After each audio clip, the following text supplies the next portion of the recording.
Bonsoir. Le syndicat autonome de l'enseignement primaire public de Côte d'Ivoire menace de rentrer en grève. Il exige la libération de 8 de ses membres arrêtés le 20 novembre dernier. Que compte-t-il faire exactement? Nous y reviendrons. Dans la sous-région, la République du Niger est en deuil. L'ex-président Mamadou Tandja a rendu l'âme hier à l'âge de 82 ans. Retour sur le parcours de celui qui a dirigé le Niger de 1999 à 2010, tout à l'heure dans le Life Actu.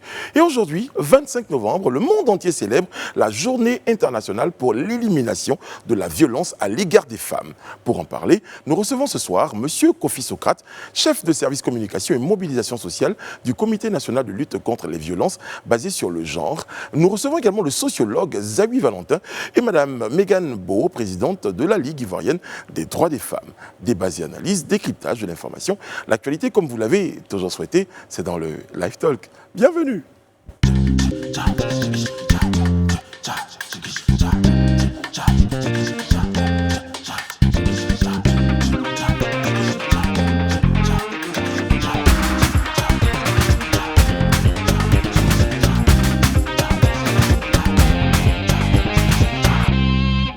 Oyez, oyez, bonsoir mesdames, on va le dire comme ça, pour déjà témoigner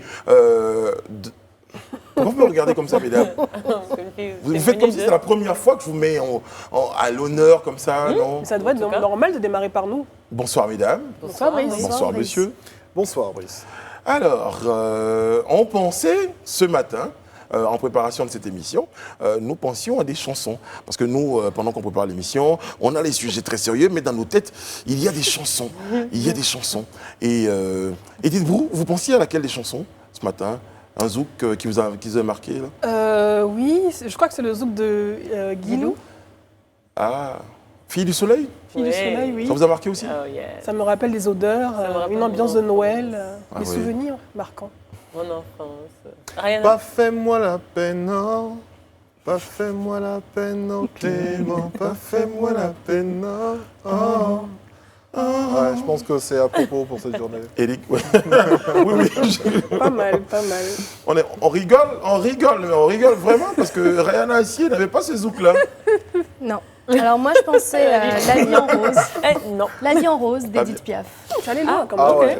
Quand même. T'avais pas les zouks des années 90, mais t'avais La vie en rose d'Edith Piaf. Voilà. Quand même. Là, Voilà. Franchement, c'est ce Merci pour la référence. Bim, Ouais. comme certains diraient. Ouais. Sophie? Non, moi c'est pareil, hein, Fille du Soleil, j'aime bien. Fille du Soleil, j'aime bien. C'est une très très belle chanson qui me rappelle mon enfance. D'accord. Ok. Moi aussi. La prochaine fois, il faut peut-être penser à nous demander ça en antenne. Ouais, comme ça, on va antenne, préparer. parce que je pense qu'on va improviser là. Non, c'est un truc qui n'allait pas dans l'histoire. Bon, on va partir pour le tour de l'actualité, chez nous et hors de nos frontières. On commence tout de suite avec notre Life Actu. Notre Life Actu, il est question d'éducation et de formation, l'éducation nationale en particulier. On parle de l'enseignement primaire menacé par une grève. Les enseignants en ont parlé. Encore une fois. Alors on espère que ça ne restera qu'au stade de la menace. En tout cas, la menace est du SAEPSI, donc le syndicat autonome de l'enseignement primaire public de Côte d'Ivoire, qui a porté cette menace à travers une lettre datant du mardi 4 novembre 2020 à la ministre de l'Éducation nationale, Kandia Camara. Alors le syndicat dénonce l'arrestation de 8 élèves maîtres du CAFOP de Yamoussoukro par des éléments de force. Vous l'avez fait. Qu'est-ce que j'ai fait? Par des éléments de force de défense et de sécurité. Les faits se sont passés dans la nuit du vendredi 20 au samedi 21 novembre 2020 dans le village de Bonzi, IEP Yamoussoukro Fondation, donc dans le district de Yamoussoukro. C'est des agents de force de défense et de l'ordre qui ont procédé à l'arrestation de plusieurs personnes dans le dit village. Et parmi les personnes qui ont été arrêtées, 8 élèves maîtres qui ont été transférés sur Abidjan. 8 élèves maîtres. C'est vrai que tu me corriges depuis ce matin. Ça va, je vais y arriver. Alors, le SAEPSI indique que les 8 élèves maîtres sont arrivés à Bondy le 16 novembre 2020, date de reprise des cours après les congés justement de la Toussaint. et qu'ils n'étaient pas mêlés justement à ce qui se passait dans le village lors des élections présidentielles. Eh bien, je pense qu'ils ont fourni quand même toutes les preuves et tous les documents qui justifiaient cela. Mais on attend encore, justement, ils sont encore sous détention alors que les chefs hiérarchiques ont fourni tous les documents. Alors, des actions sont envisagées par le SAEPSI. Donc, ils exigent la libération pure et simple des détenus dans les 3 camps de gendarmerie d'Abidjan. Le SAEPSI dit se donner le droit, s'ils ne sont pas libérés, cette semaine, d'arrêter les cours sur toute l'étendue du territoire à partir du lundi 30 novembre 2020 jusqu'à leur libération. Et puis, ils indiquent que les policiers issus des familles des forces de défense et de sécurité pourraient être exclus pour une durée légale à la période de détention. Oh, dis donc, c'est une vraie menace. Ouais, une vraie menace, en tout cas très ferme, très... Jusqu'à arriver au point de menacer, d'exclure des salles de classe les enfants, les élèves en tout cas, issus de familles des forces de l'ordre. Je pense qu'on arrive à un point où ça devient un peu tendu. Ouais. Et moi, mon problème aussi, c'est clair que ce n'est pas une situation agréable de savoir que des collègues, qui sont des maîtres assistants du CAFOP, sont arrêtés.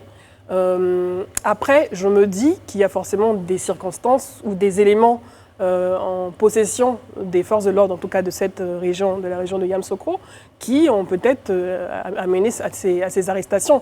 On n'a pas tous les éléments à notre disposition pour pouvoir également se prononcer là-dessus, pour savoir exactement quelle est la responsabilité de ces 8 maîtres assistants qui ont été arrêtés. Nombre de personnes qui ont été arrêtées. Exactement. Et parmi, en plus de ces, voilà. On a 8 élèves maîtres qui ont été arrêtés. Et puis je pense que c'est quand même un syndicat, donc c'est son droit justement de protéger les leurs. Oui, bien sûr, bien et sûr. puis voilà, ce sont des menaces qui visent justement à suivre son cours. C'est normal qu'ils puissent décrire cette situation parce que c'est un syndicat, c'est le rôle d'un syndicat de défendre. Alors selon eux, les documents qui justifieraient justement leur innocence ont été fournis. Donc on estime que normalement ça ne devrait pas prendre plus de temps que ça. J'ai juste une petite question. La fin justifie-t-elle les moyens ? Ok, nous sommes un syndicat. Ok, nous voulons défendre les droits de nos camarades, de nos collègues. Mais est-ce qu'on doit les défendre à n'importe quel prix, jusqu'à même mettre dehors des enfants qui n'ont rien à voir avec votre combat actuel? Moi, ce qui me fait un peu sourire, on a un peu dans l'image du chaque semaine la queue, vous dites, ok, on risque de rentrer en grève, donc du coup, il n'y aura pas cours, mais on va exclure les... Bon, de toute façon, quand ils sont expliqués qu'il n'y a pas les cours, tout le monde est dehors, en fait. Oui, et en plus, moi, je veux dire, comme je reviens à dire, est-ce que la fin justifie les moyens? C'est-à-dire, on a des moyens de mener un tel combat en étant un syndicat sans mêler les enfants et inquiéter, et pourquoi pas même, passez-moi le terme, inquiéter, je dirais, l'année scolaire en cours par un mot d'ordre de grève. Notamment quand on sait le contexte, quand on sait tout ce qui s'est passé, les conséquences normalement, notamment avec la crise qu'on a connue, donc la crise sanitaire, qui n'a pas été on a eu beaucoup de tout avantage. C'est une affaire, je pense que c'est une affaire judiciaire. Mais plutôt présenter ça sous forme d'affirmation, en version interrogative, c'est était-ce le seul moyen dont disposait ce syndicat pour pouvoir exiger comme tu l'as dit, c'est un syndicat. Un syndicat, il a les moyens légaux bien sûr. de faire appel à des avocats. C'est une action judiciaire. Mais l'entrée en grève est légale. Non, elle est légale. Elle est tout à fait légale. Mais je veux dire que le fait d'utiliser la menace d'exclure des enfants parce qu'ils sont issus de familles de ça, c'est un deuxième niveau. C'est un deuxième niveau. Il y a un premier niveau qui est de la grève, oui, bien sûr. Et ensuite, oui. Brice, l'entrée en grève, c'est vrai que c'est un droit. Il n'y a pas de problème. Mais cette profession-là, c'est un sacerdoce. C'est ça, exactement. En vrai. Exactement. Vous avez le droit d'aller en grève, il n'y a pas de problème, mais il faut quand même analyser les raisons. Vous n'êtes pas payé quand vous travaillez, ok. Quelque chose qui a un lien direct avec votre fonction, les conditions de travail, ok. Je ne suis pas en train de dire qu'ils n'ont pas le droit d'entrer en grève, je dis juste qu'il y avait d'autres moyens pour aller à ce combat qui est d'ordre judiciaire, parce que si des policiers vous arrêtent aujourd'hui, quel que soit Alpha, vous avez des moyens de recourir à une certaine justice, en tout cas une équipe. Certainement, je veux dire, ils ont selon eux, fourni des documents. Je pense qu'ils sont en contact. Mais donc la procédure est en cours. Les élèves ont droit à voir avec ça. Exactement. Les élèves sont pénalisés. Et le fait de demander à la ministre de l'Éducation nationale la libération pure et simple de leurs collègues, je veux dire, c'est pas elle de mener cette action. Vous savez qu'en ce moment, les élèves sont dans une période où ils essaient un peu de se remettre à niveau, de rattraper justement. Et puis, non, moi j'en appelle franchement à la responsabilité des uns et des autres. C'est vrai que les autorités judiciaires de ce pays-là doivent aussi se pencher sur ce problème. Si effectivement on a apporté des preuves, je reste convaincu que ces personnes seront libérées. Si elles sont innocentes, si elles n'ont rien fait. Mais messieurs les maîtres, s'il vous plaît, ne pénalisez pas non plus l'avenir de nos enfants, surtout pour cette année scolaire qui débute à peine, qui a du mal à se tenir par rapport à tout ce qu'on a connu comme crise sanitaire, les troubles préélectoraux, post-électoraux. On en parlait la dernière fois de justement tous les moyens que l'Éducation nationale se dit vouloir mettre en place cette année donc, pour pouvoir rattraper le petit manque à gagner qu'on a connu du côté des élèves et tout ça. Ce serait vraiment dommage que des troubles comme ça commencent dès maintenant. Bon, une chose est sûre, on est pour l'instant, j'ai envie de dire, et j'espère qu'on va rester à cela, au stade de la menace. Donc le syndicat a donné de la voix, il entend attirer le regard sur le cas de leurs camarades et je pense que ça a été, voilà, l'objectif est atteint, vu qu'on en parle ce soir. Mais notre souhait, comme on l'a dit, c'est qu'on n'arrive pas à une suspension des cours pour encore une fois pénaliser nos chers petits frères, nos enfants. Ceci dit, on va passer au prochain sujet. Malheureusement, il est très triste. Hein. C'est un autre ancien président africain qui nous quitte. C'est l'ex-président du Niger, Mamadou Tandja. Oui, alors l'ex-président du Niger, Mamadou Tandja, est décédé le mardi 24 novembre 2020 à l'âge de 82 ans. L'annonce a été faite par la présidence du Niger à la télé nationale hier. Il a dirigé ce pays de 1999 à 2010, où il a été renversé par un putsch. Alors pour l'instant, il n'y a pas de précision sur les causes de sa mort, mais la présidence, elle a décidé qu'un deuil national de 3 jours allait être observé sur toute l'étendue du territoire national. Alors rappelons quand même que Amadou Tandja était un ancien militaire qui a participé au putsch contre le président Diori Amani au profit du général Séni Kounché, qui est mort lui au pouvoir en 1987. Et puis il a été ministre à plusieurs reprises avant d'être élu président, donc comme je disais, en 1999. Alors il restait une figure très populaire au Niger. D'ailleurs, ses partisans espéraient son retour sur la scène politique, mais en 2015, il se retire définitivement après des soins en France. C'est véritablement une triste nouvelle pour le Niger, pour ses partisans. Et j'aimerais dire que nous sommes de tout cœur avec ce pays. Et c'est vrai quand même qu'en 2 semaines, l'Afrique de l'Ouest a perdu 3 anciens chefs d'État. On se rappelle que le mardi 10 novembre 2020, c'était Amadou Toumani Touré du Mali qui décédait. Le 12 novembre, c'était l'ancien président ghanéen J.J. Rawlings, donc Jerry Rawlings, qui lui rendait l'âme. Et puis hier, le 24 novembre, c'est Mamadou Tandja du Niger. 2020, c'est une sacrée année. Bon, en tout cas, on va espérer que ce cycle-là s'arrête là, quand même. Espérons, vraiment. Voilà, pour ne plus avoir à perdre quelqu'un tout Il reste quelques semaines jusqu'au 1er janvier 2021, vraiment, voilà. Mort à quel âge ? 82 ans. 82 ans. Bon. Okay. Non, oui. Très bien, très bien. On se comprend, mais relativiser, bon. Faut pas, 2020 un peu large aussi quand même, il faut relativiser. Et ça, je le dis à chaque fois que peut-être que 2020 est le teasing de 2021. Arrête de dire ça, je ne supporte pas. De toute façon, il y aura toujours des morts. Ah non, je ne supporte pas quand il y aura toujours des décès, il y aura toujours des morts. Donc. Et il y aura toujours des naissances. Mais c'est pas un teasing, c'est pas un teasing. Je crois que... Non, c'est pas un teasing, là c'est fini, là, c'est la fin. Sans effet. Tu vois, c'est la fin. Quand on met fin avec le point à la fin. Broke it. Voilà, on l'a brisé. Ce ne sera pas le teasing. Voilà, 2021. Bon, ça on a déjà la Covid. On a le vaccin maintenant, on a les vaccins de la Covid, donc voilà. Ok. Et encore une fois, malheureusement, le monde du sport est en deuil, encore une fois. Et ce soir, c'est la star, parce que pour moi, c'est interplanétaire. C'est ça ? Interplanétaire. Exactement. Diego Armando Maradona est décédé donc d'un arrêt cardiaque respiratoire dans sa villa de Buenos Aires. 60 ans seulement. 60 ans, simplement.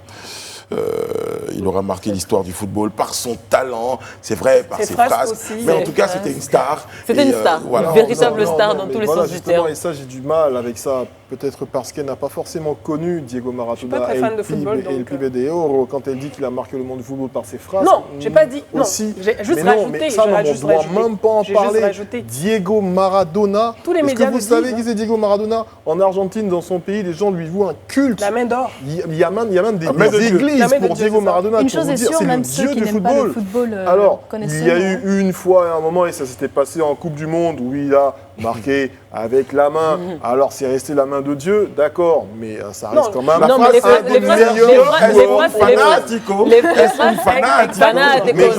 mais je suis, au-delà du fan et de l'aficionados, je suis réaliste. Diego Maradona, c'est le plus grand joueur au monde. Mais au-delà de ça, sa fin de carrière. On parlait des phrases. Mais dans le monde du football, c'est pas sa fin de carrière. Après, ça reste un homme. Après, ça reste un homme. Après, ça reste un homme. Et l'homme peut avoir des phrases qu'il n'y a pas de problème dans sa vie. Mais pendant qu'il était en exercice sur le terrain, Diego Maradona, aujourd'hui, qu'il est parti, on doit retenir que ça et faire les éloges que de sa qualité de joueur et de. Ah mais il était tout ça en même temps. Il était tout ça en même temps. Faut quand même respecter la non, on respecte. Et la mémoire de ce génie. Non, mais Edith, elle est journaliste, elle relate les faits. Voilà. Moi j'ai envie de demander à Serge, qu'est-ce qui te met dans un tel état? Voilà. Mais c'est la passion, le football déchaîne les passions, vous savez pas? Allez, ça va faire plaisir, ça vous calme un tout petit peu. J'ai les images de Diego Maradona, regardez. Merci. Je vous en prie.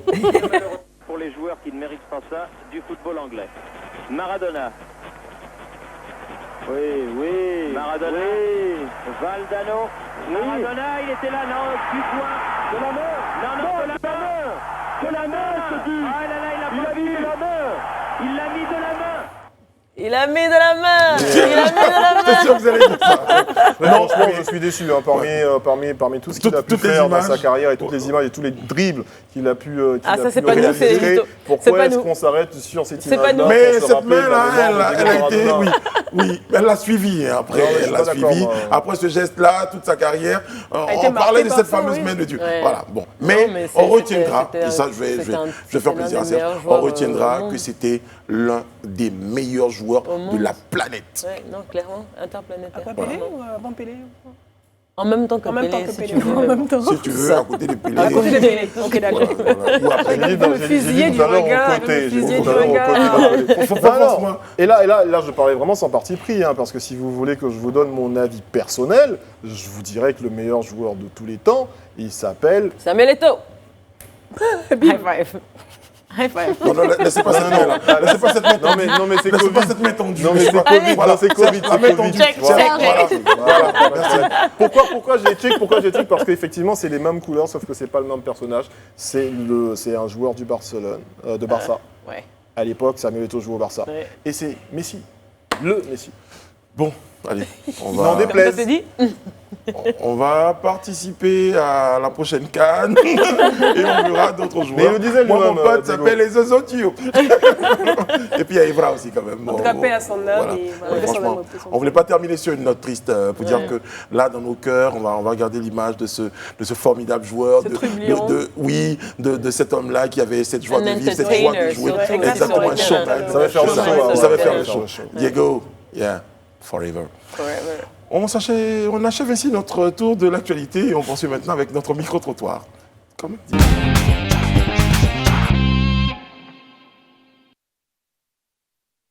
Novembre est la journée consacrée, on vous le disait, à l'élimination des violences faites aux femmes. En Côte d'Ivoire, notre pays, plusieurs événements sont organisés à cette occasion. Comment expliquer ces violences faites aux femmes? Nokana Paleka et Gauthier Hué sont allés poser la question à la Bichane qu'ils ont rencontré. On suit maintenant notre micro-trottoir. Normalement, un homme ne doit pas battre la femme.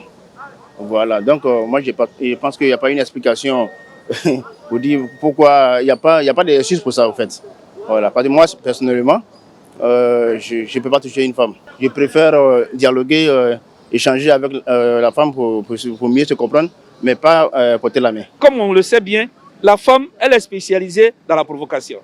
Et très souvent, les garçons sont calmes, ils écoutent, mais à force d'être provoqués, on finit par réagir. Et c'est là les actes violents vont commencer. Nous, quand nous nous marions, nous sommes mariés sous un régime où l'homme est le chef de famille. Aujourd'hui, les termes du mariage ont changé. Où monsieur et madame, vous êtes co-responsables du foyer.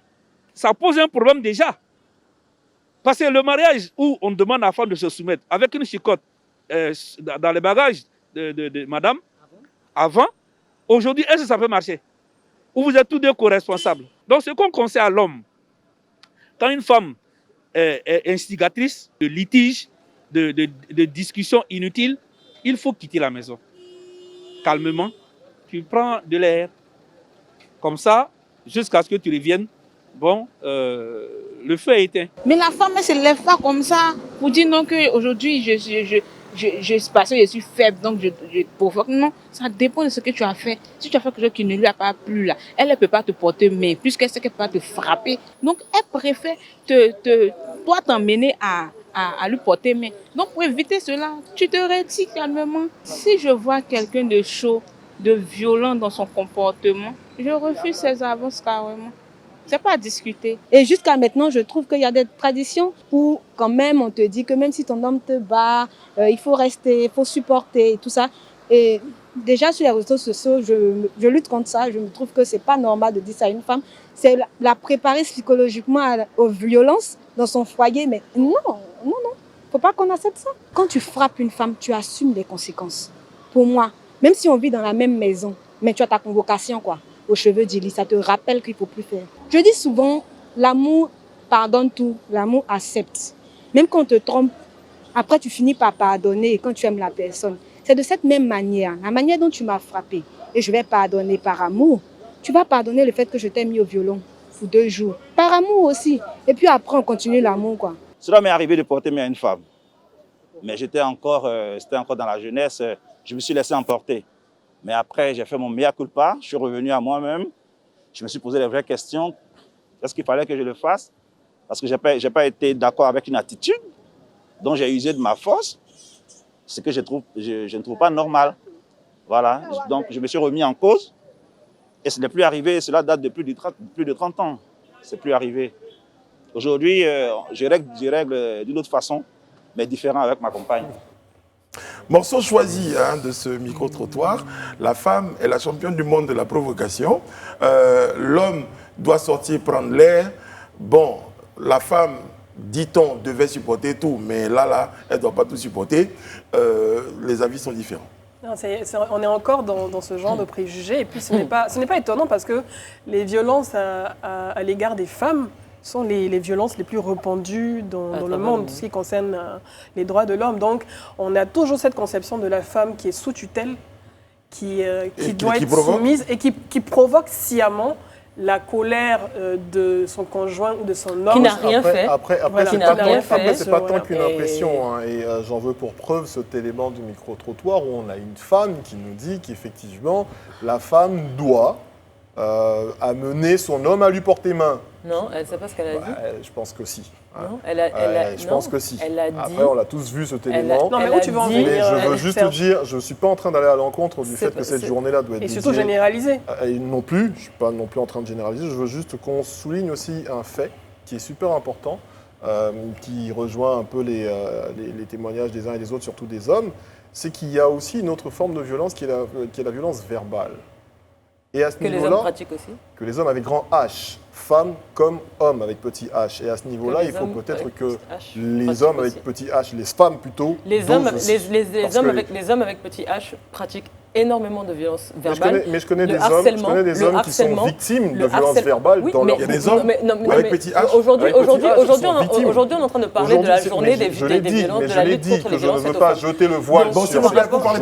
Si vous ne parlez pas tous les deux. Non, je l'ai dit, je ne veux pas jeter le voile sur cette journée, mais il faut juste qu'on prenne en considération aussi qu'il y a une certaine forme de violence partagée. Sophie, vous parlerez, je vous rassure. Une certaine forme de violence qui est partagée. Et si on veut justement arriver à l'éradication de la violence faite aux femmes, quand on sait que, comme on regarde ce micro-trottoir, on a compris un des hommes qui disait que les hommes partent vite au quart du tour, il y en a même qui préfèrent sortir.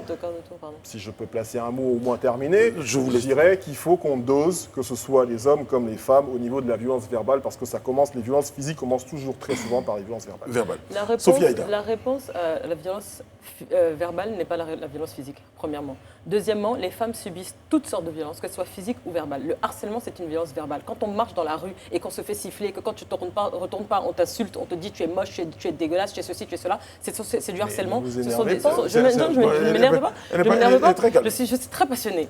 Donc ce sont des violences, c'est des violences que nous subissons au quotidien. Qu'on soit des femmes qui soient responsables, qu'on soit des mères, qu'on soit dans le gouvernement, peu importe, on subit des violences tout le temps. Aujourd'hui, on parle des violences faites aux femmes. On ne parle pas des violences faites aux hommes. On a entendu dans l'élément tout à l'heure. Il n'y a pas de journée dans ce sens-là. Ce que j'ai apprécié dans le micro-trottoir, c'est le monsieur qui a parlé à la fin et qui a avoué avoir été violent une fois dans sa vie quand il était plus jeune, mais s'est remis en question. Parce que je suis désolée, on dit ce qu'on veut. La dame, tu as dit tout à l'heure que la dame a dit qu'il y a des femmes qui cherchent à pousser les hommes pour eux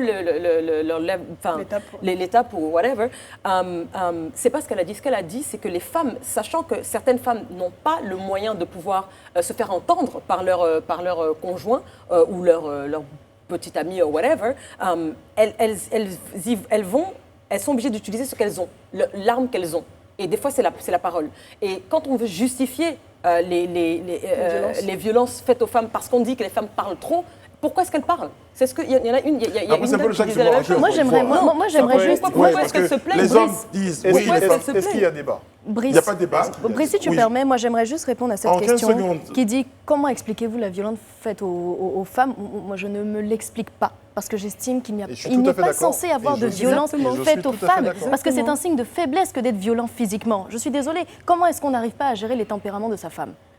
Comment? C'est de la faiblesse d'esprit. Moi, je suis désolée. Il n'y a pas d'explication qui soit assez logique, qui soit assez consistante pour expliquer qu'une femme subisse des violences. Et comme Sophie le disait, les violences, elles ne sont pas seulement physiques. Il y a des violences verbales, il y a du harcèlement, il y a de tout. Et ce qui est terrible, moi, je pense que rien n'expliquerait. Toute forme de violence, d'ailleurs, qu'elle soit à l'encontre des hommes comme à l'encontre des femmes. Des femmes. Alors, la violence ne devrait même pas régner dans nos sociétés, que ça concerne les femmes ou les hommes. J'ai quelques chiffres, je vais quand même rajouter que 35% des femmes dans le monde qui subissent des violences physiques ou sexuelles, ces violences viennent de leur partenaire. Donc il y a toutes sortes de violences. Okay. Il y a des violences de leur partenaire, il y a des violences d'autres personnes, mais qui sont aussi des violences sexuelles, donc des viols et ainsi de suite. 49% des femmes qui sont, je suis désolée, 49% des personnes qui sont victimes de trafic humain, hommes, femmes, enfants confondus, ce sont des femmes. Chaque jour 137, la dernière chose, 137 femmes sont tuées par des membres de leur famille. Le problème des violences faites aux femmes est énorme. Ok. Nos invités sont déjà avec nous sur le plateau. Monsieur Kofi Socrate, il est chef de service communication et mobilisation sociale du Comité national de lutte contre les violences basées sur le genre. Monsieur Valentin Zawi, lui est sociologue, et Megan Bowe est la présidente de la LIDF, la Ligue ivoirienne des droits des femmes. Bonsoir Megan. Bonsoir. Merci d'être avec nous sur notre plateau. Mesdames et messieurs. Alors, on l'a dit depuis l'entame de cette émission, ce 25 novembre est un jour important dans la lutte pour les droits des femmes, surtout pour éviter qu'elles soient désormais face aux violences dont elles sont victimes. J'y arrive. Alors, on va tout de suite partir pour la première question. Je commence par une petite statistique. Dans le monde, 35% des femmes ont subi au moins une fois des violences physiques ou sexuelles de la part d'un partenaire intime ou bien des violences sexuelles de la part d'une autre personne. Monsieur Kofi Socrate, je commence par vous. C'est la journée internationale pour l'élimination de la violence à l'égard des femmes. Quels sont les différents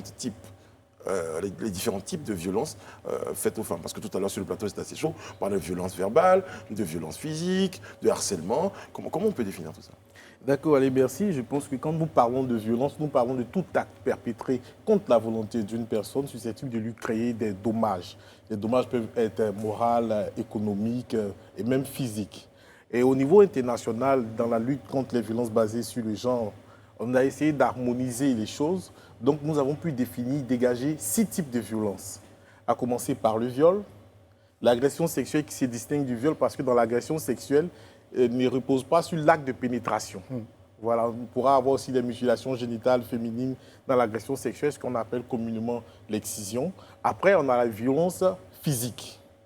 Donc, généralement, le commun des mortels parle toujours des violences physiques, mais il y a plusieurs autres violences qui sous-tendent cela. Après les violences physiques, on a l'autre forme de violence qui sont les mariages forcés. Dans les mariages forcés, on a les mariages précoces, c'est-à-dire les mariages des enfants des personnes qui n'ont pas encore l'âge de 18 ans, et puis des mariages des personnes adultes qui sont obligées d'entrer en relation avec une personne qui n'est pas de leur choix. Et après, on a les dénis de ressources d'opportunités ou de services, qui sont le type de violence où on refuse l'accès à certains biens, à certains domaines aux femmes parce qu'elles sont femmes, notamment dans certaines localités, malheureusement. La discrimination ? La discrimination, par exemple, dans notre pays, souvent, des jeunes filles sont déscolarisées, sont retirées de l'école parce que ce sont des filles. Pour dire que non, la place de la jeune fille n'est pas à l'école, n'est pas à l'instruction, mais plutôt au foyer, auprès de sa mère pour pouvoir entretenir un foyer. Et enfin, on a la violence silencieuse, qui sont les violences morales. Vous parlez de violences psychologiques, verbales, morales et émotionnelles. Les violences verbales rentrent dans les violences morales et psychologiques. Vous avez donné la typologie des différentes des violences. À votre niveau, au niveau du ministère, quelles sont les statistiques récentes par type, en tout cas, de violence dans l'ensemble? D'accord. Je vais vous donner un peu les statistiques un peu globales, hein, parce qu'en préparant l'émission, c'était les statistiques globales. Je parle parce que vous avez parlé des 5 dernières années. En 2017, je vais partir de 2017. En 2018, plutôt, on avait pu recenser 2077 cas de violence. C'est-à-dire 2000 cas qui avaient été dénoncés et documentés par nos services. En 2019, on va crescendo. Nous sommes à 3193 cas de violence qui ont été dénoncés et traités par nos services. Et à la défaveur de la pandémie et avec le confinement partiel, les couvre-feux et tout ça, de janvier à octobre, au 31 octobre 2020, nous sommes déjà à 4062 cas de violence. D'accord. Mégane, je me tourne vers vous. Vous êtes à la tête donc, de la Ligue ivoirienne des droits des femmes, dont le but, on le sait, de lutter contre tout ce qui est violence. On en parlait tout à l'heure dans la typologie définie par monsieur Kofi Socrate. Aujourd'hui, quel nombre de cas on peut définir donc, de femmes victimes de ces violences-là, et quelles sont les violences les plus récurrentes? À la Ligue ivoirienne des droits des femmes, nous existons depuis 1 an. Nous avons 1 an ce 25 novembre. Ah ouais. Et oui. Et nous avons... Merci. Nous avons géré plus de 150 cas en 1 an. 150. Et on a réglé 15 cas de viol. Le dernier, c'était hier. Et c'est plus d'un cas par mois. Et c'est beaucoup. Quand vous dites on a réglé un cas, les victimes s'adressent à vous.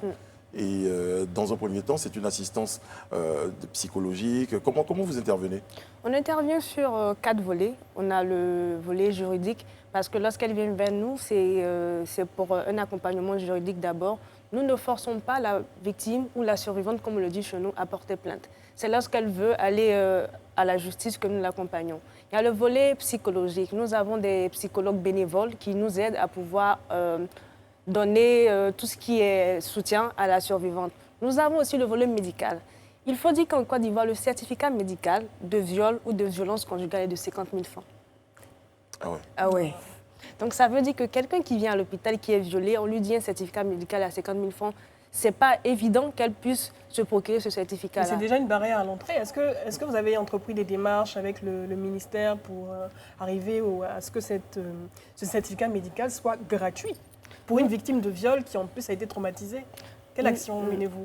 Nous sommes en train de voir une sorte de partenariat avec la SOGOSI, qui est le syndicat des gynécologues de Côte d'Ivoire, pour essayer de trouver un arrangement pour que les survivantes qui viendront peut-être au travers de la Ligue ou au travers de nos réseaux féministes puissent avoir accès à ces certificats-là à moins de coûts. Le problème, c'est que si on ouvre le certificat, il y aura peut-être certaines personnes qui vont user de ce certificat-là pour pouvoir peut-être poursuivre des personnes de manière force. Mais ce qu'on veut faire, c'est de pouvoir réglementer pour dire que si la Ligue signe le partenariat, toutes les associations qui viendront au travers de la Ligue seront des associations sûres et nous pourrons avoir un certificat médical à moins de coûts. Pour le suivi. Pour le suivi.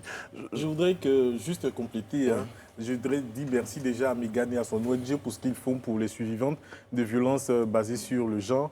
Je voudrais aussi signaler qu'au niveau du ministère de l'État du Côte d'Ivoire, du ministère de la Femme, la ministre, le professeur Bakayoko Ramata, a voulu que les structures de prise en charge se rapprochent davantage des populations pour que ces cas soient pris en charge. C'est pour cela que nous avons pu installer déjà 67 plateformes de lutte contre les violences basées sur le genre à travers toute la Côte d'Ivoire. Les plateformes, c'est des cadres de collaboration où nous trouverons les psychologues, où nous trouverons le policier, le gendarme, le représentant du tribunal, tous ceux qui interviennent dans la chaîne de prise en charge. Et cela est gratuit. Je reviens à vous, Mégane. Vous décidez il y a 1 an de créer cette ligue-là. Qu'est-ce qui motive la création de la ligue? Vu on pourrait dire que le ministère pouvait déjà s'occuper de tout, vous décidez de créer une ligue. Pourquoi? La ligue est née sur les réseaux sociaux. L'idée est venue... Est-ce que vous estimiez que le ministère faisait pas assez son travail? Non, pas vraiment, parce que le champ, il est large. Tout le monde doit faire sa part, la société civile comme le gouvernement. Et la Ligue est venue de l'envie de jeunes femmes ivoiriennes de faire bouger les choses, déjà de libérer la parole. Et nous remarquons que depuis que la Ligue est sur le terrain, il y a plus de personnes qui osent dénoncer les cas de viol, de violence conjugale, ce qui n'était pas fait avant. Et nous remarquons que plus on avance, il y a des personnes qui se rendent compte que la culture de la violence doit être brisée. Et c'est partout. On est en train de partir vers la déconstruction d'un système patriarcal qui a été longtemps dans nos sociétés et qui avait pour but de pouvoir faire asseoir la culture de la violence chez nous en société. Donc la Ligue ivoirienne continue de mener ses actions et nous pensons que d'ici 5-10 ans, nous pourrons avoir beaucoup de chiffres pour pouvoir étayer, si on veut dire, nos propos. On fait un peu le bilan de ces Oui, si tu me permets, j'ai une question pour le sociologue. Monsieur Valentin Zahui, en tout cas, on a l'impression que depuis ces dernières années, malgré toutes les campagnes de sensibilisation, malgré toutes les actions de prévention qui sont mises en place, on a l'impression que l'ampleur des violences basées sur le genre reste au même niveau ou même évolue. Qu'est-ce qui pourrait justifier cela? Et je vous ai, vous avez la parole, monsieur Zahui. Dans notre micro-trottoir, on cherchait les causes de ces violences en tant que sociologue. Et je pense que vous allez enchaîner. Pourquoi ça arrive? Et après, pourquoi malgré les campagnes, ça prend toujours autant d'ampleur? Merci pour la question. En fait, je pense que Mégane a évoqué un peu le point. En règle générale, nos sociétés traditionnelles étaient fondées sur une base patriarcale. Qui dit patriarcat dit le mal dominant. Qui dit mal dominant dit phallocratie. Qui dit phallocratie dit la femme au second plan. Et donc, nous sommes aujourd'hui dans, j'allais dire, dans la zone urbaine, mais on vient de chez nous. Oui. Voilà, on vient de quelque part. Donc, oui, nos sociétés s'occidentalisent, mais bon, il y a quand même des relents. Les gars ont commencé à froncir les sourcils.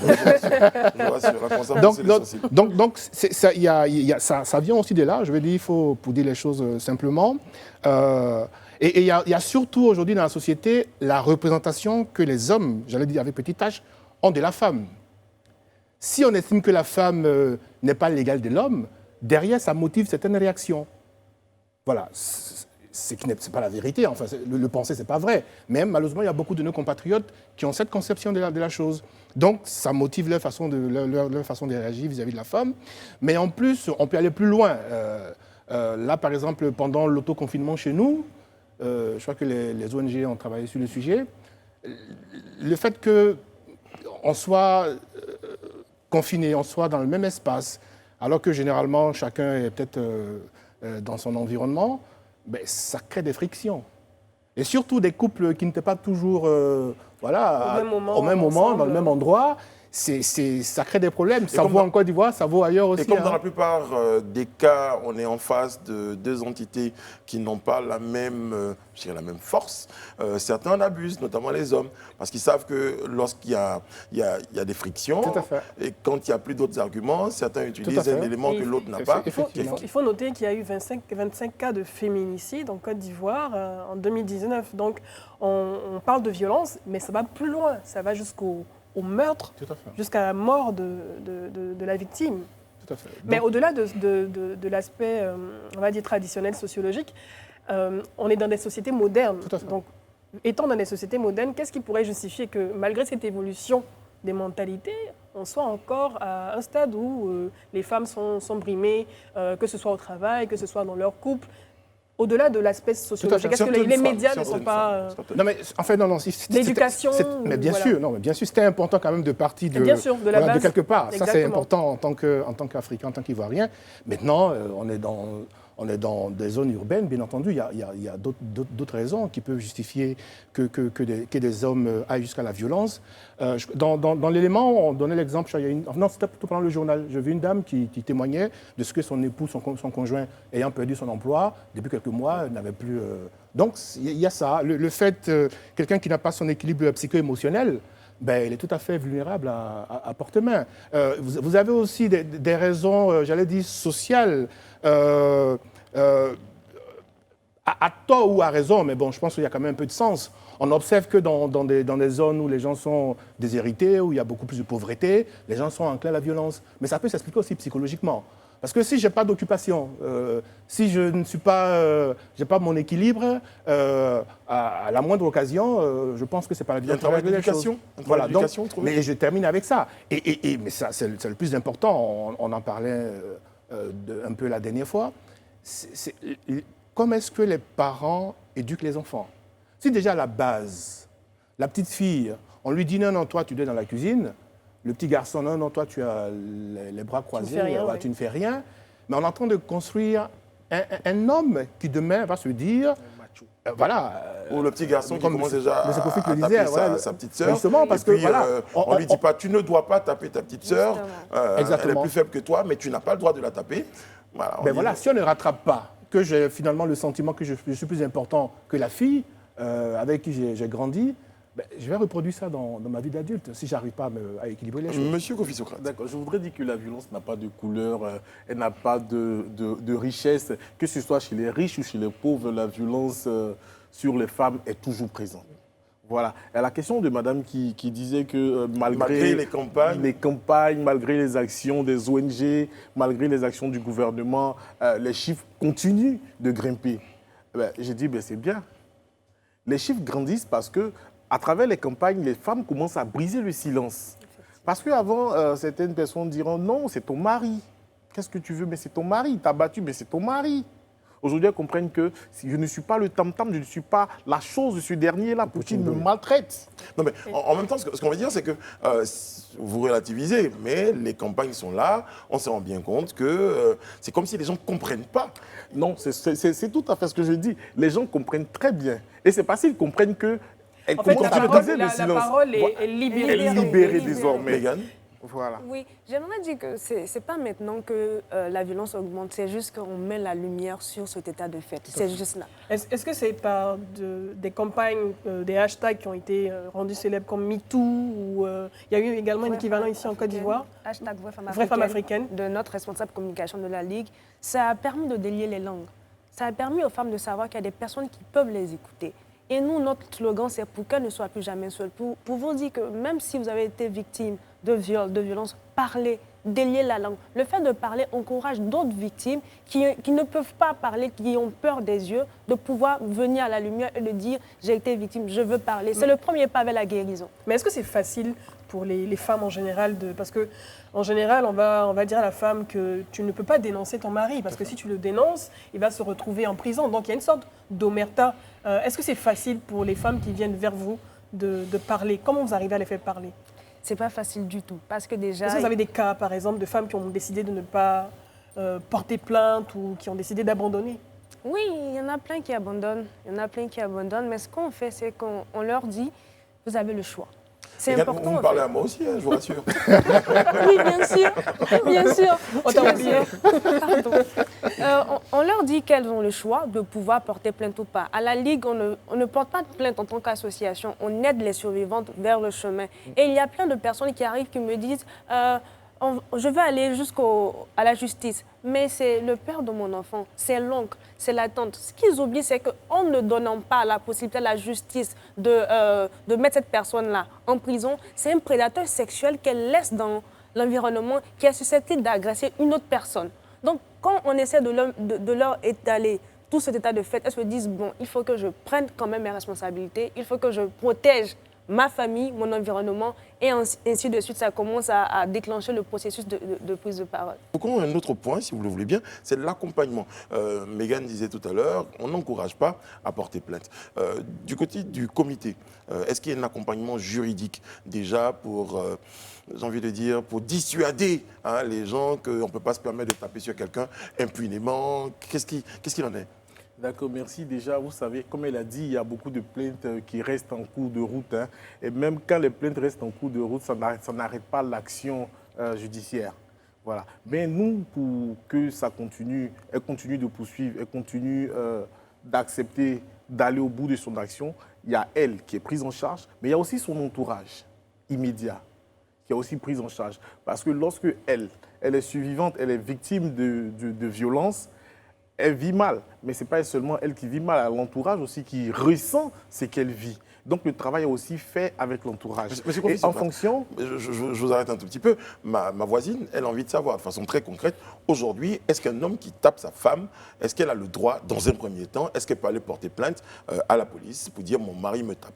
Est-ce que c'est... Tranquille. D'accord, dans un premier temps. Maintenant, parler d'accompagnement. Quel type d'accompagnement? Voilà, non, mais je dis, en fait, vous savez, c'est généralement pourquoi certaines personnes cultivent la loi du silence, c'est parce qu'ils n'ont pas envie d'aller au bout des choses. Ils n'ont pas envie d'aller au bout des choses.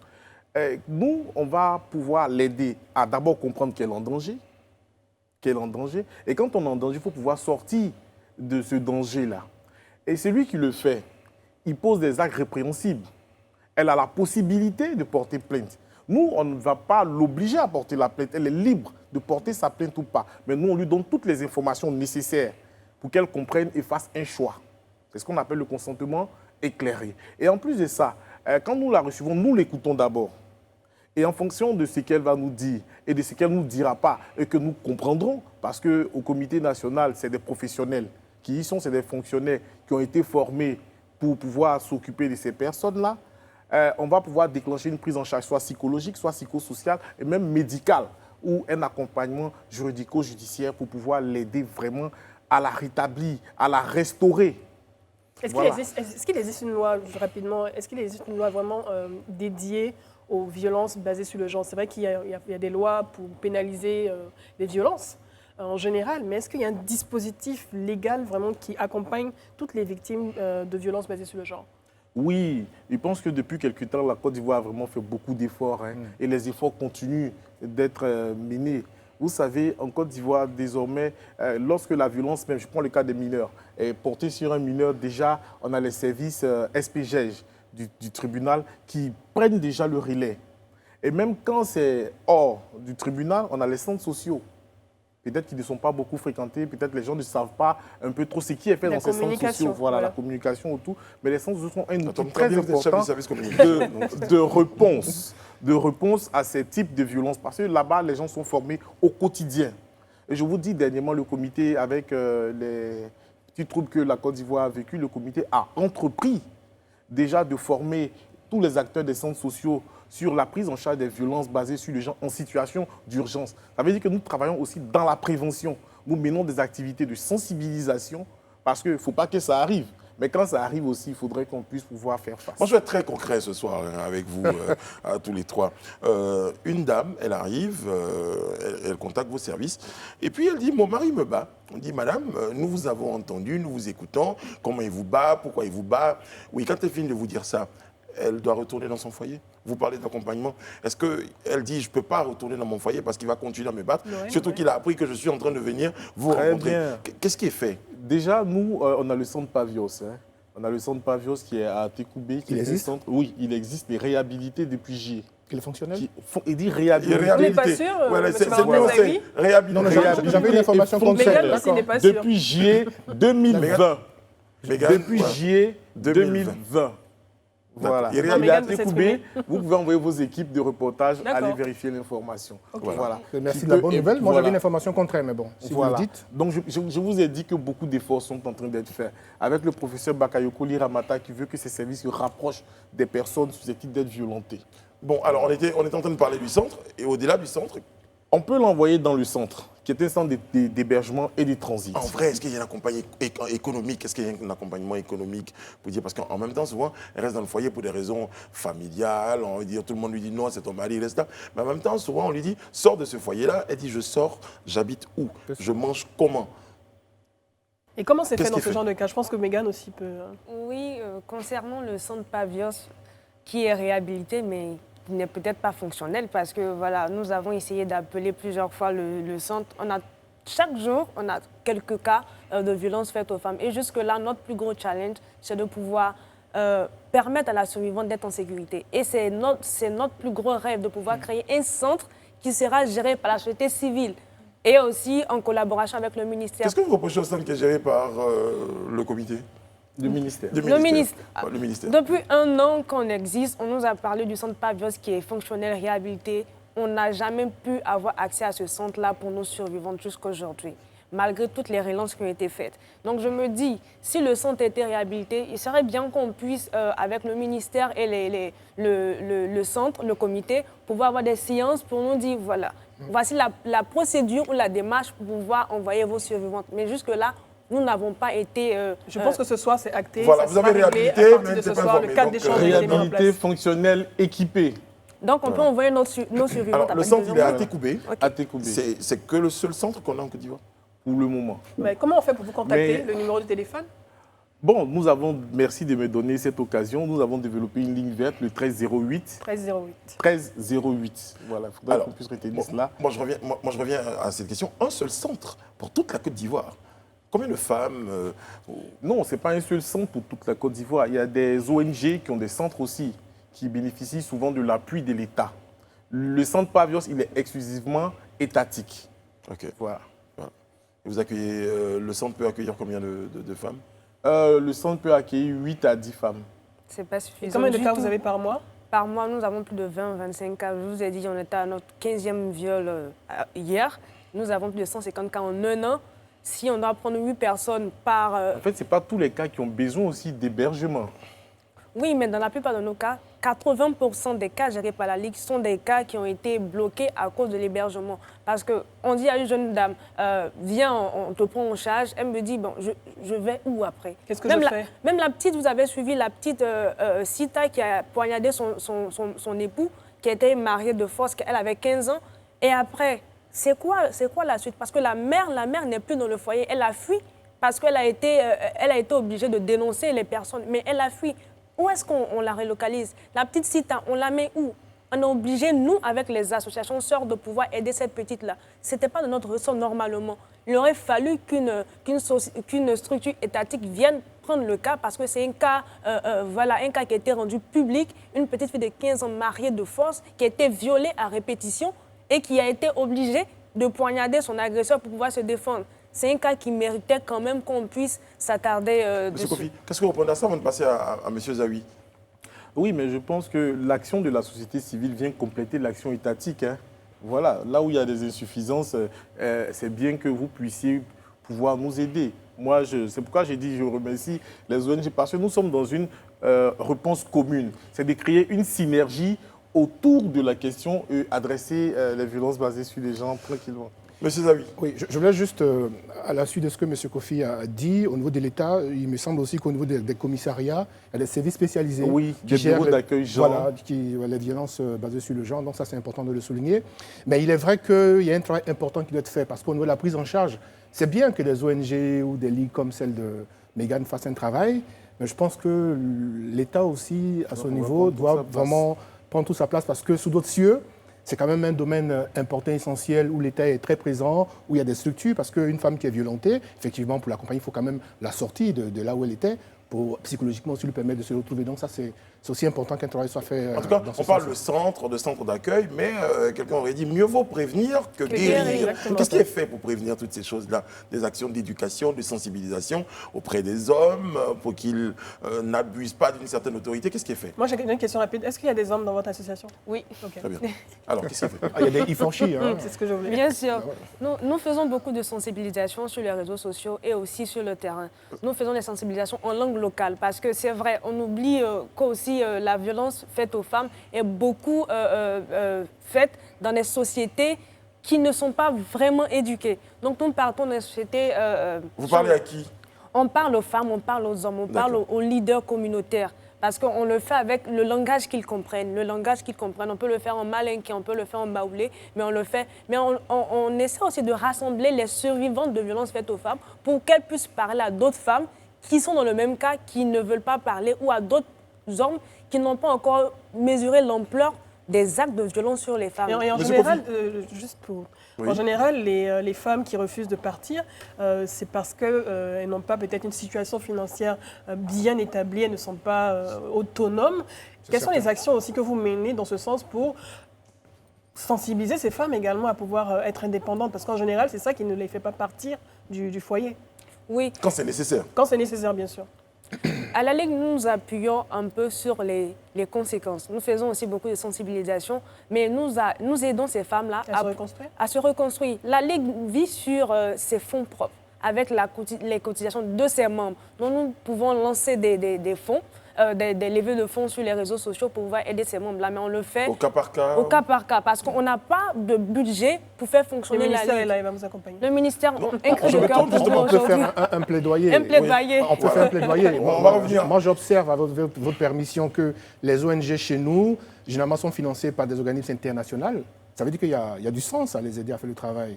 Mais un État aussi peut soutenir ces ONG pour travailler parce que c'est un travail d'utilité publique. Oui. Donc voilà, c'est important que l'État aussi soutienne ces ONG parce qu'elles font un travail très important. Exactement. Monsieur Kofi, il y a beaucoup de choses à faire. Oui, j'avoue qu'il y a beaucoup de choses à faire, mais l'État fait beaucoup aussi. Il faut pouvoir reconnaître que l'État fait beaucoup. On reconnaît. Voilà, oui, parce que tout à l'heure, on parlait de centre d'accueil. C'est vrai que pour le moment, on a un seul centre d'accueil fonctionnel, disponible, étatique et tout ça. Mais ça ne s'arrête pas là. On héberge aussi dans des familles d'accueil. Okay. Et ces familles d'accueil sont accompagnées par l'État. Okay. Voilà, il y a des choses. Et puis, par rapport aux sensibilisations, comme vous avez dit, voilà, je vais dire que nous concevons des PAD qui sont disponibles dans diverses langues, dans plus de 50 langues nationales et qui sont passées dans 43 radios de proximité au niveau local. On a aussi l'engagement des chefs traditionnels parce que tout quoi qu'on dise, elle disait tout à l'heure que c'est parce que les dames n'ont pas de moyens qu'elles ne sortent pas plutôt des foyers dangereux, violence économique et patrimoniale. Mais ce n'est pas seulement la seule raison. Il y a aussi qu'il y a les pesanteurs socio-culturels. On en parlait. En tout cas, aujourd'hui, on est très heureux que tous les deux, ou même trois, vous soyez sur ce plateau-là. Je crois qu'au sortir de cette émission-là, il y aura une meilleure synergie. Parce que Mégane qui n'était pas informée par exemple. Solide. Non, le pont il existe déjà parce que Mégane a fréquenté le comité. Parce qu'elle n'était pas au courant. Au moment où elle fréquentait le comité, le centre était en réhabilitation. D'accord. Numéro de téléphone rapidement, c'est important. Le 1308, ligne d'appel gratuit. Et également la Ligue. La Ligue, le 07 36 61 64. Mégane Beau, merci d'avoir été avec nous. Merci Monsieur Kofi Socrate. Monsieur Zawi Valentin, désormais habitué de nos plateaux. Merci d'avoir été avec nous pour votre participation en tant que sociologue. Tous ces petits sourires-là qu'on aime beaucoup. C'est ici qu'on va se dire au revoir pour notre rendez-vous de ce soir.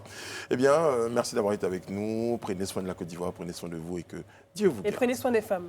Prenez soin des femmes. Surtout. Ah.